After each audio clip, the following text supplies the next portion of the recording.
Good morning, students. Today we will study about the forms, ways, and levels of power sharing. In which type of rules we will see the forms of ways and levels of power sharing? In democracy. Let's start. Now comes the question as to how and with whom should power be shared. यह question है कि power किसके हाथों में share करना चाहिए, किसके बीच में पावर शेयर होनी चाहिए. Democracy is a 20th century phenomenon. For a very long time, the world was ruled by monarchies and autocratic rulers, wherein power was concentrated in one hand. The monarch used to be the foundation head of all powers. His will was the supreme law of the land, in which the question of the popular will never arose. हम देखेंगे कि यह जो democratic form of government है यह start 20th century से हुआ. इसके पहले यहाँ पर या तो मोनार्कीज थे या ऑटोक्रेटिक. मोनार्कीज जो थे ऑटोक्रेटिक गवर्नमेंट होती थी या डिक्टेटरशिप, जहाँ पर सारे पावर्स जो है वह रूलर के किंग के हाथ में कंसंट्रेट रहता था. और मोनार्क जो है वे अपने आप को मोस्ट पावरफुल समझते क्या थे, एक्चुअली वे मोस्ट पावरफुल होते थे और उनके वर्ड्स ही सुप्रीम लॉ होते थे. आज हम जो डेमोक्रेसी में देखते हैं कि सुप्रीम लॉ कॉन्स्टिट्यूशन होता है जिसके अकॉर्डिंग रूलर को रूल करना होता है. तो मोनार्कीज में इस प्रकार के किसी कॉन्स्टिट्यूशन की प्रथा नहीं थी. जो रूलर के वर्ड्स होते थे, जो ऑर्डर्स होते थे, वही सुप्रीम लॉ हुआ करता था. In those system there was no question of power sharing, and it was widely believed that if power is divided it may not be possible to take quick decision and to enforce them. But with the emergence of democracy in a large part of the world, these notions have altogether changed. The importance of the individual and his views have been emphasized, and due respect is given to the diverse groups, views and opinions that exist in the society. हम देखेंगे कि जब उस समय monarchies जो rules थे autocratic हुआ करता था, उसमें यह थ्योरी थी कि सारे के सारे पावर्स जो है वह किंग के हाथ में होना चाहिए, क्योंकि जो किंग होते थे उन्हें क्विक डिसीजन लेने की आवश्यकता होती थी. क्यों? यह निरंकुशता पर आधारित था. अगर कोई जो है किसी क्षेत्र में सिटीजन्स अगर विद्रोह करे या फिर कोई अदर जो किंग है उसके टेरिटरी पर अटैक करे, तो किंग एकाएक ही अपने ट्रूप्स को ऑर्डर देते थे मार्च करने के लिए, लड़ने के लिए. तो यह सब डेमोक्रेसी में इतना जल्दी संभव नहीं है, क्योंकि कोई भी डिसीजन लेने में हम देखते हैं कि डेमोक्रेसी में पार्लियामेंट के थ्रू होता है. पार्लियामेंट में जो वहाँ पे अपोजिशन पार्टी होते हैं उससे डिस्कशन होता है, लोकसभा से पास होता है, उसके बाद लोकसभा से राज्यसभा में जाता है, फिर उसके बाद राष्ट्रपति के जाएगा, उनके साइन के बाद ही जो है कोई लॉ बनता है. तो इस प्रोसेस में लंबा समय लग जाता है. लेकिन अगर कोई किंग ने अटैक कर दिया है या राज्य के अंतर्गत कहीं विद्रोह हो गया है, अगर यह सिस्टम रहता डेमोक्रेसीज वाला तब तक बहुत लेट हो गया रहता. इसीलिए क्विक डिसीजन लेने के लिए सारे पावर्स किंग के हाथ में हुआ करते थे. लेकिन जब 20th सेंचुरी में डेमोक्रेटिक सिस्टम लागू हुआ तो हम देखते हैं कि डेमोक्रेसी में सारे पावर्स सिटीजन के हाथ में है। प्रत्येक व्यक्ति के जो वर्ड्स होते हैं, व्यूज होते हैं, उसको महत्ता दी जाती है और जो प्रत्येक व्यक्ति के अपने व्यूज हैं, गवर्नमेंट उसकी बातों पर अगर उसमें कोई अच्छाई है तो उसे सुनने पर मजबूर होते हैं। The importance of individual and his views have been established and due respect is given to diverse groups. इसी कारण से डाइवर्स ग्रुप को भी रेस्पेक्ट दिया जाता है, उनके व्यूज को सुना जाता है। Views and opinions that exist in the society.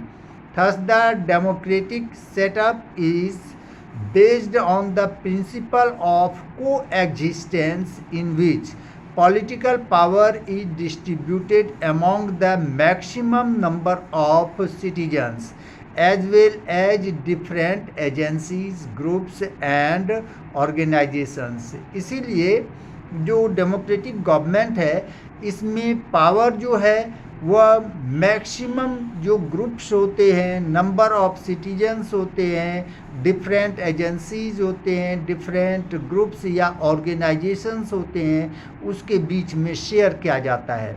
In modern democracies power can be shared at different levels and power sharing arrangements can take many forms.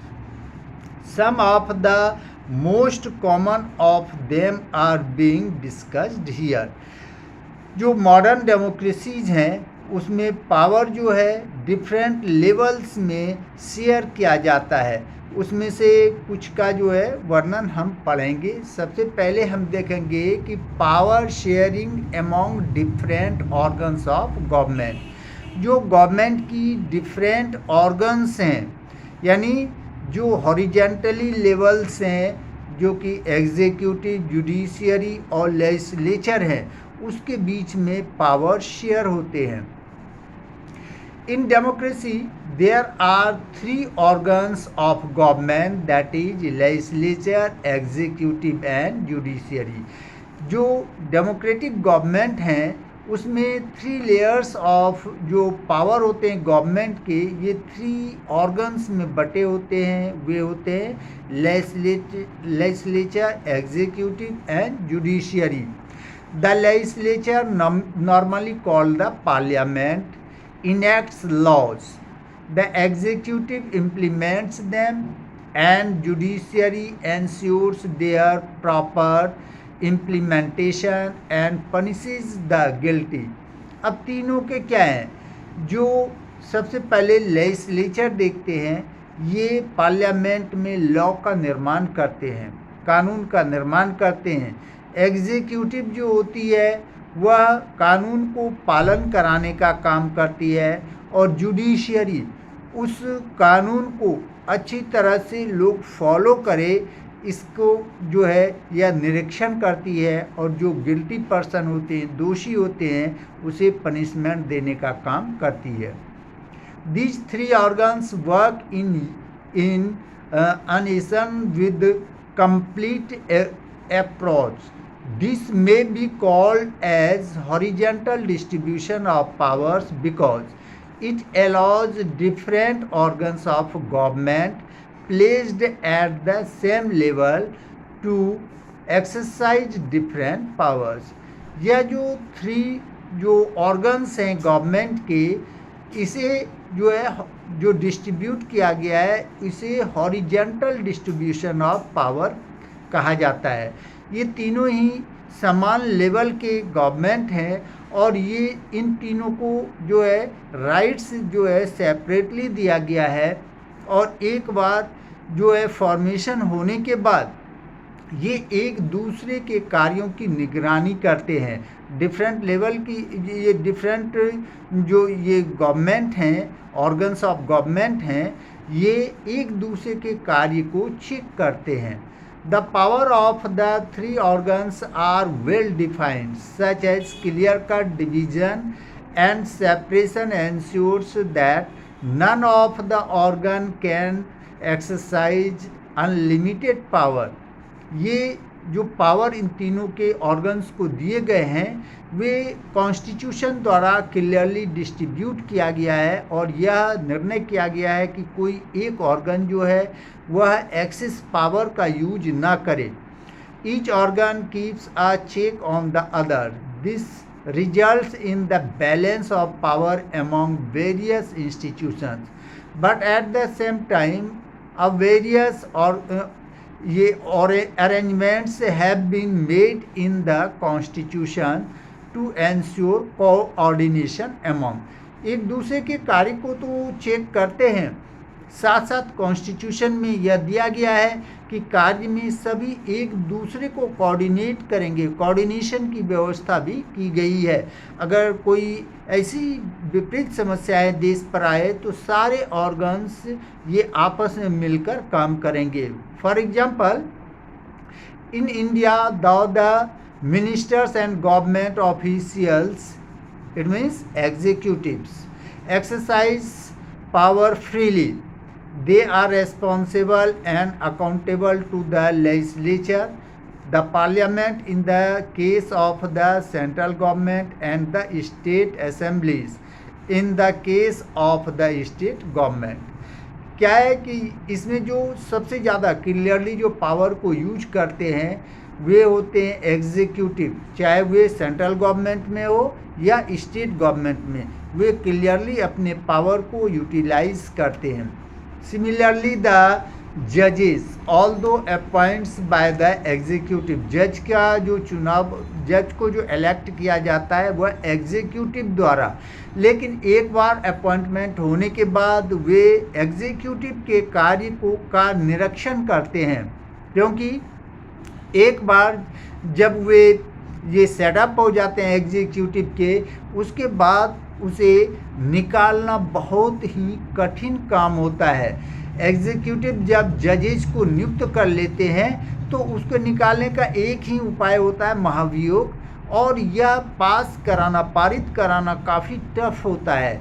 तो इसीलिए एक बार जब ये जो जजेस नियुक्त हो जाते हैं उसके बाद इसे एग्जीक्यूटिव के अधीन रहकर काम करने की आवश्यकता नहीं है. उन्हें फ्रीली जो है उसे राइट दिया गया है और वे एग्जीक्यूटिव के कार्यों का निरीक्षण करते हैं. कहीं पर अगर कार्य गलत हो तो उसके अगेंस्ट में ये आवाज़ उठाते हैं और कानून के द्वारा उसे सही ढंग से पालन कराने का ऑर्डर भी देते हैं. Moreover, the independence of the judiciary has been ensured by making the procedure of their removal so complicated that the executive, if annoyed by their actions or the decisions, cannot remove them easily. This entire arrangement between the three wings of the government, three wings, it means executive, judiciary and legislature, is called the system of checks and balance. ये जो तीनों ही जो layers of government हैं, जो executive, judiciary और legislature हैं, ये तीनों ही एक दूसरे के कार्य का निरीक्षण करते हैं. अगर कोई गलत वर्क करता है तो दूसरे जो है उसे रोकने का प्रयास करती है. इसीलिए इसे चेक एंड बैलेंस कहा जाता है, यानी बैलेंस भी है और एक दूसरे के कार्य को चेक करते हैं, इसीलिए इसे चेक एंड बैलेंस कहा जाता है. किसे चेक एंड बैलेंस कहा जाता है? एक नंबर का क्वेश्चन आ जाता है. किसे कहा जाता है? जो हॉरिजेंटली लेयर्स ऑफ गवर्नमेंट हैं, जो एग्जीक्यूटिव, जुडिशरी और लेजिस्लेचर हैं, इसी को चेक एंड बैलेंस कहा जाता है. Okay, thank you.